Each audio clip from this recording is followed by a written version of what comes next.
Bible एक वर्ष में। नमस्कार, आप सबका बाइबल एक वर्ष में स्वागत है। आप सब ने जो कदम उठाया है प्रभु के वचन सुनने के लिए, यह हमारे जीवन के अंधेरों को दूर करेंगे और हमें प्रभु के प्रकाश में चलाएंगे। आज हम इफिसियों के नाम संत पौलुस के पत्र का अध्याय 5, जकारिया के ग्रंथ का अध्याय 1 और स्रोत ग्रंथ का 80 स्रोत सुनेंगे। प्रभु का वचन सुनने से पहले आइए हम ईश्वर से प्रार्थना करें। हे प्रभु, हम आपका वचन सुनने वाले हैं। हमारे मन की आंखें खोलें और हमें आध्यात्मिक प्रज्ञा दें ताकि हम आपको जान सकें और आपके वचन के अनुसार अपना जीवन जिए। यह हम मांगते हैं आपसे प्रभु यीशु के नाम, आमीन। इफिसियों के नाम संत पौलुस का पत्र अध्याय 5। आप लोग ईश्वर की प्रिय संतान हैं, इसलिए उसका अनुसरण करें और प्रेम के मार्ग पर चले, जिस तरह मसीह ने आप लोगों को प्यार किया और सुगंधित भेंट तथा बलि के रूप में ईश्वर के प्रति अपने को हमारे लिए अर्पित कर दिया। जैसा कि संतों के लिए उचित है, आप लोगों के बीच किसी प्रकार के व्यभिचार और अशुद्धता अथवा लोभ की चर्चा तक न हो और ना भद्दी, मूर्खतापूर्ण या अश्लील बातचीत, क्योंकि यह अशोभनीय है, बल्कि आप ईश्वर को धन्यवाद दिया करें। आप लोग यह निश्चित रूप से जान लें कि कोई व्यभिचारी, लंपट या लोभी जो मूर्ति पूजक के बराबर है, मसीह और ईश्वर के राज्य का अधिकारी नहीं होगा।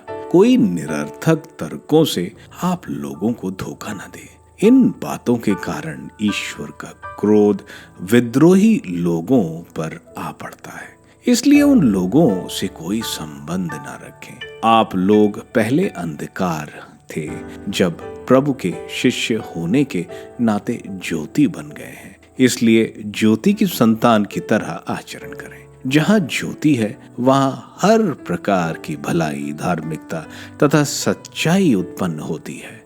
आप यह पता लगाते रहें कि प्रभु को कौन सी बातें प्रिय हैं। लोग जो व्यर्थ के काम अंधकार में करते हैं, उनसे आप दूर रहें और उनकी बुराई प्रकट करें। वे जो काम गुप्त रूप से करते हैं, उनकी चर्चा करने में भी लज्जा आती है। ज्योति इन सब बातों की बुराई प्रकट करती और इनका वास्तविक रूप स्पष्ट कर देती है। ज्योति जिसे आलोकित करती है, वह स्वयं ज्योति बन जाता है।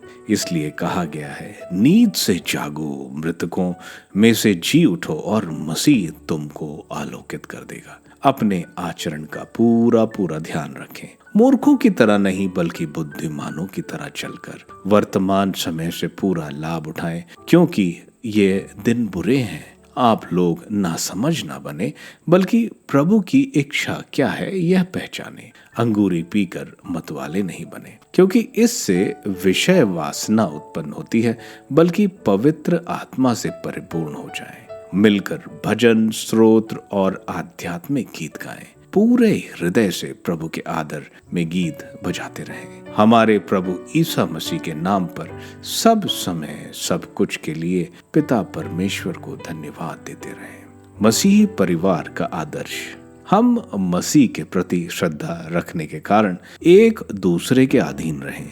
पत्नी प्रभु जैसे अपने पति के अधीन रहे। पति उसी तरह पत्नी का शीर्ष है, जिस तरह मसीह कलीसिया के शीर्ष हैं और उसके शरीर के मुक्तिदाता। जिस तरह कलीसिया मसीह के अधीन रहती है, और उसी तरह पत्नी को भी सब बातों में अपने पति के अधीन रहना चाहिए। पतियों, अपनी पत्नी को उसी तरह प्यार करो जिस तरह मसीह ने कलीसिया को प्यार किया। उन्होंने उसके लिए अपने को अर्पित किया, जिससे वह उसे पवित्र कर सके और वचन तथा जल के स्नान द्वारा शुद्ध कर सके, क्योंकि वह एक ऐसी कलीसिया अपने सामने उपस्थित करना चाहते थे जो महिमामय हो, जिसमें ना दाग हो, ना झुर्री और ना कोई दूसरा दोष, जो पवित्र और निष्कलंक हो। पति अपनी पत्नी को इस तरह प्यार करे मानो वह उसका अपना शरीर हो। कोई अपने शरीर से बैर नहीं करता, उल्टे वह उसका पालन पोषण करता और उसकी देखभाल करता रहता है। मसीह कलीसिया के साथ ऐसा करते हैं क्योंकि हम उनके शरीर के अंग हैं। धर्म ग्रंथ में लिखा है, पुरुष अपने माता पिता को छोड़ेगा और अपनी पत्नी के साथ रहेगा और वे दोनों एक शरीर हो जाएंगे। यह एक महान रहस्य है। मैं समझता हूँ कि यह मसीह और कलीसिया के संबंध की ओर संकेत करता है। जो भी हो, आप लोगों में हर एक अपनी पत्नी को अपने समान प्यार करे और पत्नी अपने पति का आदर करे। जकरिया का ग्रंथ अध्याय 1। पश्चाताप का आह्वान। दारा के दूसरे वर्ष के 8वें महीने में ईदो के पोते बेरेक्याह का पुत्र नबी जकरिया को प्रभु की वाणी प्राप्त हुई। प्रभु तुम्हारे पूर्वजों से बहुत क्रोधित रहा। लोगों से यह कहो, विश्वमंडल के प्रभु का कहना है कि मेरे पास लौट आओ। यह विश्वमंडल के प्रभु की वाणी है, तभी मैं तुम्हारे पास लौटूंगा।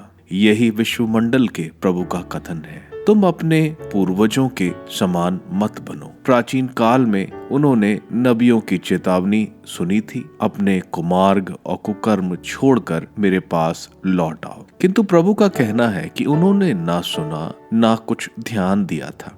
अब तुम्हारे वे पूर्वज कहाँ हैं और क्या वे नबी अब तक जीवित हैं? किंतु जो चेतावनी और विधान मैंने अपने नबियों के द्वारा दिए थे, क्या वे तुम्हारे पूर्वजों के लिए सच सिद्ध नहीं हुए? उन्होंने तो पछतावा किया और स्वीकार किया कि हमारे बुरे चाल चलन के कारण जैसा दंड विश्वमंडल के प्रभु ने देने की चेतावनी दी थी, वैसा ही हमको मिल गया है। पहला दृश्य, घुड़सवार।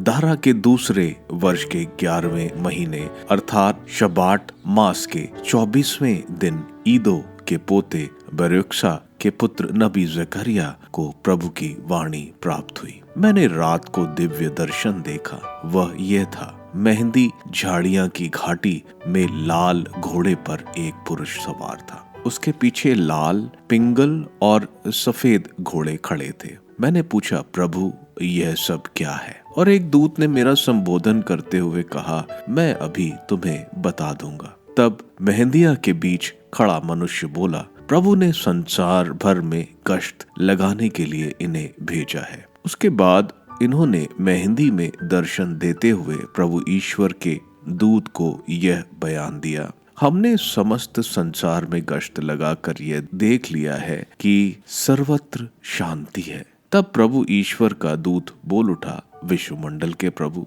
पिछले 70 वर्षों से तू यरूशलेम और यूदा के नगरों से क्रोधित रहा है। कब तक तू निर्दयी बना रहेगा? तब प्रभु ईश्वर ने मेरे साथ बात करते हुए दूत को कृपा का आश्वासन दिया, जिस पर दूत मुझसे बोला, यह घोषणा करो, विश्वमंडल के प्रभु का कहना है कि मैं यरूशलेम और सियोन से अनन्य रूप से प्रेम करता हूँ, किंतु उन राष्ट्रों से अत्यधिक क्रोधित रहता हूँ जो ऐश आराम का जीवन बिताते हैं। कुछ भी हो, यरूशलेम पर मेरा क्रोध थोड़ा था, जबकि ये लोग इसे निर्बाध रूप से नष्ट करते रहे हैं। अतः प्रभु ईश्वर की वाणी सुनो, अब मैं यरूशलेम पर दया दृष्टि करूंगा, वहां मेरे मंदिर का पुनर्निर्माण हो जाएगा। यह विश्वमंडल के प्रभु का कहना है। यरूशलेम की नाप जोख कर ली जाएगी। यह भी घोषित कर दो, विश्वमंडल के प्रभु का यह कहना है कि मेरे नगर पुनः वैभवशाली और समृद्ध बनेंगे। प्रभु ईश्वर फिर सिय्योन पर कृपा दृष्टि करेगा और यरूशलेम को पुनः अपना लेगा। स्रोत ग्रंथ स्रोत 80। इजराइल के पुनरुद्धार के लिए प्रार्थना। संगीत निर्देशक के लिए विधि के शोषण गीत का तर्ज पर आसाफ का एक सूत्र। तू जो इजराइल का चरवाहा है, हमारी सुन, जो भेड़ों की तरह यूसुफ को ले चलता है, जो स्वर्ग दूतों पर विराजमान है। एफ्रम, बेन्यामीन और मनासे के सामने अपने को प्रकट कर, अपने सामर्थ्य को जगा और आकर हमारा उद्धार कर। ईश्वर हमारा उद्धार कर, हम पर दया दृष्टि कर और हम सुरक्षित रहेंगे। विश्वमंडल के प्रभु ईश्वर, तू कब तक अपनी प्रजा की प्रार्थना ठुकराता रहेगा? तूने उसे विलाप की रोटी खिलाई और उसे भरपूर आंसू पिलाए। हमारे पड़ोसी हमारे लिए आपस में लड़ते हैं, हमारे शत्रु हमारा उपहास करते हैं। विश्वमंडल के प्रभु, हमारा उद्धार कर, हम पर दया दृष्टि कर और हम सुरक्षित रहेंगे। तू मिस्र देश से एक दाखलता लाया, तूने राष्ट्रों को भगाकर उसे रोपा। तूने उसके लिए भूमि तैयार की जिससे वह झड़ पकड़े और देश भर में फैल जाए। उसकी छाया पर्वतों पर फैलती थी और उसकी डालियां ऊंचे देवदारों पर। उसकी शाखाएं समुद्र तक फैली हुई थी और उसकी टहनियां फरात नदी तक। तूने उसका बाड़ा क्यों गिराया? अब उधर से निकलने वाले उसके फल तोड़ते हैं, जंगली सुअर उसे उजाड़ते हैं और मैदान के पशु उसमें चरते हैं। विश्वमंडल के ईश्वर, वापस आने की कृपा कर, स्वर्ग से हम पर दया दृष्टि कर, आकर उस दाखबारी की रक्षा कर जिसे तेरे दाहिने हाथ ने रौपा है। तेरी दाखलता काट कर जलाई गई है, तेरे धमकाने पर तेरी प्रजा नष्ट होती जा रही है। अपने कृपा पात्र पर अपना हाथ रख, उस मनुष्य पर जिसे तूने शक्ति प्रदान की थी। तब हम फिर कभी तुझे नहीं त्यागेंगे। तू हमें नवजीवन प्रदान करेगा और हम तेरा नाम लेकर तुझसे प्रार्थना करेंगे। विश्वमंडल के प्रभु ईश्वर, हमारा उद्धार कर, हम पर दया दृष्टि कर और हम सुरक्षित रहेंगे। एफिसियों के नाम संत पौलुस के पत्र के अध्याय 5 में संत पौलुस नए जीवन के नियम जो अध्याय 4 में शुरू करे थे उसको बता रहे हैं। वो बोल रहे हैं कि दूसरों को प्रेम करने को और क्षमा करने को, ताकि हम भी प्रभु की तरह आचरण करें। क्योंकि प्रभु ने हमारे पापों को क्षमा किया और हमारे पापों के लिए क्रूस पर बलि चढ़ाई। क्योंकि ईश्वर बलि नहीं, दया चाहते हैं। ईश्वर को बलिदान से ज्यादा आज्ञाकारिता पसंद है। संत पौलुस आगे व्यभिचार, अशुद्धि और लालच जैसे पाप में जीवन से दूर रहने को बोल रहे हैं। व्यभिचार हमें ईश्वर से दूर ले जाता है और यह मूर्ति पूजा के समान है। आगे संत पौलुस बोल रहे हैं कि ईश्वर प्रकाश है, तो प्रकाश के पुत्र और पुत्रियां बनो। तुम प्रकाश में चलोगे तो अंधेरा तुमसे दूर रहेगा और तुम अंधेरे में जो भी है उसे प्रकाश में लाओगे। संत पौलुस बहुत बड़ी बात बोल रहे हैं कि समय का इस्तेमाल ईश्वर की महिमा के लिए करो। समय निकलता जा रहा है, इसको पकड़ना मुश्किल है, इसलिए गलत संगति में नहीं पड़ो। अपना समय साम्स और आध्यात्मिक गाने गाकर बिताओ। आगे संत पौलुस पति पत्नी को हिदायतें दे रहे हैं। जैसे प्रभु क्रिस्त कलीसिया के हेड है, उसी तरह पति पत्नी का हेड है। पति का आचरण प्रभु यीशु जैसा होना चाहिए, जिन्होंने कलीसिया के लिए अपनी जान दे दी। उसी तरह पति का प्रेम अपनी पत्नी के लिए होना चाहिए। पति को पत्नियों को अपने शरीर सा प्यार करना चाहिए और उनका ख्याल रखना चाहिए। वे विवाह को ईश्वर द्वारा मान्य मानते हैं, इसलिए पति और पत्नी के बीच में निस्वार्थ प्रेम होना चाहिए। जकारिया का ग्रंथ आज हमने शुरू किया। जकारिया का ग्रंथ नबी हगाई के ग्रंथ के बाद आता है। जकारिया और हगाई नबी यूदा के निर्वासन से वापसी के बाद के नबी हैं।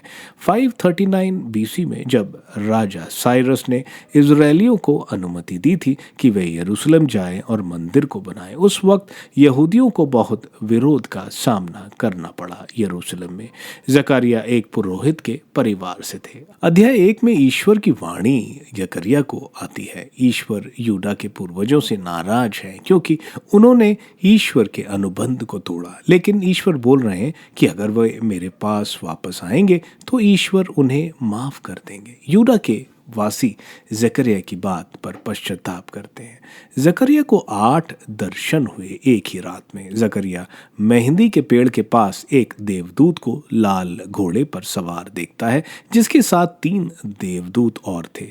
4 का मतलब 4 दिशाएं, जहां यानी पृथ्वी के चारों दिशाओं में शांति का माहौल है। आगे देवदूत, जिसको आर्कएंजल माइकल भी माना जाता है, कुछ बाइबल पंडित प्रभु यीशु भी मानते हैं, ईश्वर से मध्यस्थता कर रहे हैं यहूदियों के लिए। देवदूत जकरिया को ईश्वर का जवाब बताते हैं कि ईश्वर यरूशलेम के रक्षक हैं। निर्वासन से सबको वापस आना है, क्योंकि ईश्वर अन्य राष्ट्रों को सजा देंगे। ईश्वर अन्य जातियों को भी मुक्ति देंगे। स्रोत ग्रंथ के 80 स्रोत एक विलाप का स्रोत है। प्रभु को एक चरवाहा और रक्षक इज़राइल के लोगों का बोला जा रहा है। स्रोतकार इज़राइल को दुश्मनों द्वारा आक्रमण देखकर विलाप कर रहा है। यह दुर्गति लोग बोल रहे हैं कि ईश्वर ने ही कराई है। वे ईश्वर से रक्षा की दुहाई कर रहे हैं। आप सबको धन्यवाद ईश्वर के वचन सुनने के लिए। मैं आपसे विनती करता हूं कि आप बाइबल एक वर्ष में को दूसरों के साथ शेयर करें, क्योंकि प्रभु का वचन स्वयं प्रभु यीशु है। प्रभु को दूसरों को देने वालों को प्रभु की आशीष जरूर मिलेगी। मैं आप सबका बड़ी बेसब्री से कल इंतजार करूंगा। धन्यवाद।